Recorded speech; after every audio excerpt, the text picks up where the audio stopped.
ብዙዎችም ይህንን በሳተላይት ከላይ ሲታይ የኮከብ ምስልን የሚሰጥ ሚስጥራዊ ስፍራ የጥልቁ ዓለም አምልኮ የሚካሄድበት የሰይጣናዊ ማህበር መገኛ ስፍራ እንደሆነ ያምናሉ።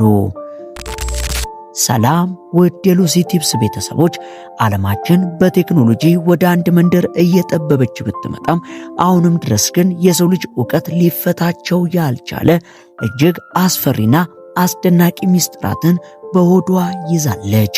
ታዲያ እኛም ለዛሬ ሳይንቲስቶችን ጭምር ግራ ያጋቡ ሚስጥራዊ ቦታዎችን ልናስቃኛችሁ ነውና አብራችሁን ቆዩ። 9ኛ የባህር ሐውጥ ጉድጓድ ወይንም የሲኦል በር የመን። ጉዟችንን ከመካከለኛው ምስራቅ የመን ስንጀምር አንድ አስገራሚ ስፍራ የምናገኝ ሲሆን በበረሃ መሃል የሚገኘው ይህ ቦታ የባህር ሐውጥ ጉድጓድ ወይንም በተለምዶ የሲኦል በር በመባል የሚታወቅ ሲሆን ይህም ስፍራ ሰፊና ክብ ከመሆኑ የተነሳ በሰዎች የተሰራ እንዲመስል አስመስሎታል። ለዓመታት የአካባቢው ነዋሪዎች ጉድጓዱ መጥፎ ሽታ እንዳለውና አጋንንት እንደሚኖሩበት በማመን ወደ እርሱ ለመቅረብ ድፍረቱን ቢያጡም እንደ አውሮፓውያን አቆጣጠር በ2021 ይህንን ፍርሃት የገረሰሱ አሳሾች ለመጀመሪያ ጊዜ ወደ ጉድጓዱ ወርዶ የነበረ ሲሆን በውስጡ ያገኙት ነገር ግን እጅግ አስደንጋጭ ነበር። ይህም ለብዙ ዓመታት ወደ ጉድጓዱ ወድቀው የሞቱ የእንስሳት አጥንቶች ክምርና በአስደናቂ ሁኔታ የተሰሩ ዋሻዎችን ያገኙ ሲሆን ጉድጓዱ 112 ሜትር ጥልቀት ያለው ሲሆን በአሁኑ ሰዓት የመን ውስጥ ባለው ጦርነትና በቦታው አስፈሪነት ምክንያት ማንም ወደ ስፍራው መሄድ የማይችልበት አስገራሚ ስፍራ ሆኗል። 8ኛ የአንታርክቲኩ መርከብና ሚስጥራዊው ፕሌን። በአንታርክቲካ በረዶ ውስጥ በጉግል እርዝ ላይ 120 ሜትር የሚረዝም የመርከብ ቅርጽ ያለው ነገር የታየ ሲሆን አንዳንዶች ይህ በበረዶ የተሰራ ቅርጽ ነው ቢሉም ሌሎች ግን በረዶ የተጋገረበት መርከብ ሊሆን እንደሚችል አቅጣጫን ሰጥተዋል። አንታርክቲካ ለመድረስ እጅግ አስቸጋሪ በመሆኑ ምክንያት ማንም ሄዶ ለማረጋገጥ አልተቻለም። በሌላ በኩል ደግሞ እንደ አውሮፓውያን አቆጣጠር በ2014 የጠፋው የማሌዥያ አየር መንገድ MH370 አውሮፕላን ጉዳይም እስካሁን መጨረሻው ያልታወቀ ቢሆንም አንድ የጉግል እርዝ ተጠቃሚ ግን በካምቦዲያ ጥቅጥቅ ያለ ጫካ ውስጥ የአውሮፕላን ምስል ማየቱን ተከትሎ ስለ ጉዳዩ መረጃ ያቀበለም ሲሆን ምስሉ ላይ የሚታየው አውሮፕላን መጠን ከጠፋው ቦይንግ 777 ጋር ተመሳሳይ በመሆኑ ምናልባት ይህ የማሌዥያ አውሮፕላን ይሆናል በሚል ግምታቸውን ቢያስቀምጡም ባለሙያዎች ግን አውሮፕላኑ በውቅያኖስ ላይ እንደወደቀ ስለሚያምኑ ይህ የማሌዥያው ፕሌን አለመሆኑን ጠቁመዋል። በዚህም ታዲያ የካምቦዲያ ጫካ ለጉዞ እጅግ አደገኛና አመቺ ስላልሆነ ማንም ሄዶ አውሮፕላኑን ማየት አልቻለም። 7ኛ የፓቶምስኪ እሳተ ገሞራ። በሩሲያ ቀዝቃዛዋ ሳይቤሪያ በሚገኘው ጥቅጥቅ ያለ ጫካ ውስጥ የእሳት ጎጆ በመባል የሚታወቅ አንድ እንግዳ ቦታ ያለ ሲሆን ይህም ቦታ ፓቶምስኪ ክሬተር በመባል ይታወቃል። ከ250 ዓመታት በፊት እንደተፈጠረ የሚገመተው ይህ ቦታ በዙሪያው ካሉት ዛፎችና ተፈጥሮ ፈጽሞ የተለየ ባህሪን የተላበሰ መሬትን የያዘ ሲሆን ይህንን ቦታ ለመጀመሪያ ጊዜ ያገኙት የአካባቢው ነዋሪዎች ቦታውን የክፉ መንፈስ መኖሪያ ነው ብለው ስለሚያምኑ ጠጋ ብለው ለመረዳት አልደፈሩም ነበር። ነገሩን ይበልጥ አስፈሪ ያደረገው ደግሞ ቫን ቮርቭ የተባለ ተመራማሪ ቦታውን ለማጥናት ወደ ስፍራው በሄደበት ጊዜ ነበር። እዚህ ለመድረስ ጥቂት ኪሎ ሜትሮች ብቻ ሲቀረው በድንገት ሕይወቱ ያለፈው። ይህም ክስተት ስፍራውን እጅግ አስፈሪ ያደረገው ሲሆን ምንም እንኳን ከልፈቱ በኋላ ምርመራ ቢደረግም የሞቱ መንስኤና በምን ምክንያት እንደሆነና የጨረር ጥቃት አለመገኘቱ ነገሩን ይበልጥ ሚስጥራዊ ያደረገው ሲሆን አንዳንዶች የቦታ የተፈጠረው ከጠፈር በመጣ የድንጋይ አለት ነው ቢሉም የጉድጓዱ ቅርጽ ግን ከመሬት በታች በጋዝ ፍንዳታ የተፈጠረ ይመስላል።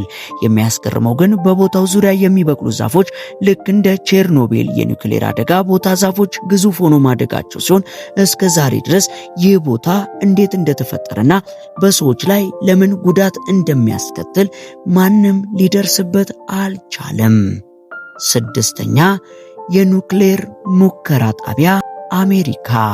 በአሜሪካ ኒው ሜክሲኮ ግዛት በጉግል እርዝ ላይ አንድ እንግዳ የሆነ ምልክት የታየ ሲሆን ይህ ቦታ በሁለት ትላልቅ ክቦች ታጥሮ ማሉ ላይ አንድ ስኩዌር ቅርጽ ያለው መሬት ሲሆን ይህ ቦታ የአሜሪካ የጦር የኒውክሌር ቦምብ ሙከራ የሚደረግበትና እጅግ የተከለከለ ሚሳኤል መሞከሪያ ቦታ ሲሆን ወደዚህ ቦታ እንዲገቡ የሚፈቀድላቸው ጥቂት የሚባሉ ጥብቅ ሰዎች ብቻ ናቸው።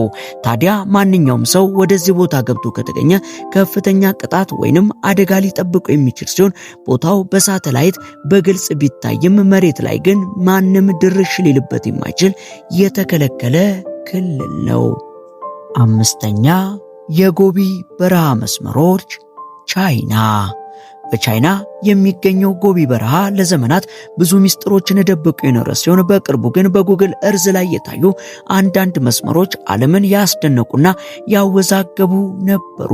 በበረሃው ላይ የተሰመሩት እነዚህ ረጅምና ውስብስብ መስመሮች እንዲሁም እንደ አውሮፕላን ማረፍ የሚመስሉት ቅርጾች ምንነት በግልጽ ባይታወቅም ብዙ ተመራማሪዎች እንደሚሉት ግን ቻይና ይህንን ቦታ የምትጠቀመው ለስለላ ሳተላይቶቿ ማስተካከያ ወይም ለአዳዲስ የጦር መሳሪያዎች ሙከራ ሊሆን እንደሚችል ቢገመቱም አካባቢው በቻይና መንግስት በጥብቅ የሚጠበቅ ወታደራዊ ቀጠና በመሆኑ ትክክለኛው የቦታው አገልግሎት ምን እንደሆነ ማረጋገጥ ሳይቻል ቀርቷል። አራተኛ ቡቬት ደሴት። በዓለማችን ላይ ካሉ ሰው ከሚኖርባቸው ቦታዎች ሁሉ እጅግ የራቀችና ብቸኛዋ ቦታ ቡቬት ደሴት የተባለችው ይህች ደሴት ስትሆን የምትገኘው በአንታርክቲካና በአፍሪካ መካከል ባለው ውቅያኖስ ላይ ነው። ደሴቷ በበረዶ የተሸፈነች ብትሆንም በታችኛው የመሬቷ ክፍል ግን እጅግ ኃይለኛ እሳተ ገሞራ ያለባት አስገራሚ ደሴት ናት። ግዛቷ በኖርዌይ ውስጥ የሚጠቃለል ቢሆንም በቦታው ያለው የውቅያኖስ ማዕበል እጅግ ግዙፍና አስፈሪ በመሆኑ መርከቦች ወደ ደሴቷ መጠጋት እንዳይችሉ ሆኗል። በአንድ ወቅትም አንድ የህይወት አድን ጀልባ በደሴቷ ላይ ተገኝቶ የነበረ ቢሆንም ነገር ግን በውስጡ የነበሩ ሰዎች የት እንደገቡና ማን እንደሆኑ እንኳን ሳይታወቅ ደብዛቸው የጠፉ ሲሆን እስካሁን ድረስም ያልተፈታ ሚስጥር ሆኖ ቀርቷል። ሶስተኛ የሰሃራ አይን ሞሪታንያ። ይህ ከህዋ ወይም ከሳተላይት ሲታይ የሰው አይን የሚመስል ግዙፍ የመሬት አቀማመጥ ያለው ስፍራ በሞሪታንያ በረሃ ውስጥ የሚገኝ ሲሆን የሰሃራ አይን ተብሎም የሚጠራው ይህ ቦታ እንዴት እንደተፈጠረ ሳይንቲስቶች እስካሁን እርግጠኛ ያልሆኑ ሲሆን አንዳንዶች በጥንት ጊዜ በወደቀ ሜቴዎራይት መፈጠሩን ሲያምኑ፣ ሌሎች ደግሞ በተፈጥሮ የመሬት እንቅስቃሴ መፈጠሩን ይገምታሉ። ቦታው ሰፊ ከመሆኑ የተነሳ ሙሉ ቅርጹን ለማየት የሚቻለው ከሰማይ ላይ ብቻ ነው። ሁለተኛ የሊሶቭስክ ኮከብ ካዛኪስታን። በጉግል እርዝ ላይ የታየው ሌላው አስገራሚ ነገር በካዛኪስታን የሚገኘው ግዙፍ ባለ 5 ማዕዘን ፔንታግራም ኮከብ ሲሆን ይህ ምልክት በአሁኑ ጊዜ በተለምዶ የሰይጣን አምልኮ እምነት ካላቸው ማህበረሰቦች ጋር በሰፊው ይያያዛል። በካዛኪስታን በረሃ ውስጥ ብቻውን ጎልቶ መታየቱ ብዙዎችን የሚያስደነግጥና ጥያቄ የሚያጭር ሲሆን የዚህ ሰፊ ኮከብ ሚስጥርም ብዙዎች እንደሚገምቱት ከሆነ ይህ ቦታ በሶቪየት ህብረት ዘመን ኮከቡ የሶሻሊዝም ምልክት ስለነበር እንደ ፓርክ ተሰርቶ የነበረና አሁን የተተወ ቦታ ሊሆን ይችላል የሚል ግምት ቢኖራቸውም አንዳንዶች ግን በፍጹም አይደለም፣ እንደዛ ቢባል እንኳን ከከተማ ውጪ ማንም በማይኖርበት ቦታ ይህንን ግዙፍ ፓርክ ማንም አይሰራውም ብለው የሚሞግቱም አልጠፉም። ያም ሆነ ይህ ለምን እንደሰራው እስካሁን በግልጽ የታወቀ ማስረጃ ባለመገኘቱ ይህ ቦታ ሚስጥራዊነቱን እንደያዘ ቀጥሏል። አንደኛ ክሳርድራ አልጄሪያ። በሳራ በረሃ መሃል በአልጄሪያ ግዛት ውስጥ አንድ በሚስጥር የተከበበ ምሽግ የሚገኝ ሲሆን ክሳርድራ የሚባል ስያሜ ተሰጥቶት የሚገኘው ይህ ቦታ በዙሪያው ካሉ ሌሎች ግንባታዎች የተለየና እጅግ ጥንታዊ ሲሆን ማንም ሰው ማን እንደሰራው፣ መቼ እንደተሰራ ወይንም ለምን አገልግሎት እንዲውል ታስቦ እንደተሰራ የሚያውቀው ጉዳይ የለም። የሚገርመው ነገር ደግሞ በምሽጉ ውስጥ የአይሁድ እምነት ምልክቶች መገኘታቸው ሲሆን ታዲያ ቦታው በበረሃ መሃል ስለሆነና ከፍተኛ ሙቀት ስላለበት ወደዚህ ስፍራ ለመድረስ የሚደረገው ጉዞ ለህይወት አስጊና ምላሹም እጅግ አደገኛ ሊሆን ስለሚችል በዚህም ምክንያት ስለ ቦታው በቂ መረጃ ለማግኘት አዳጋች ሆኗል።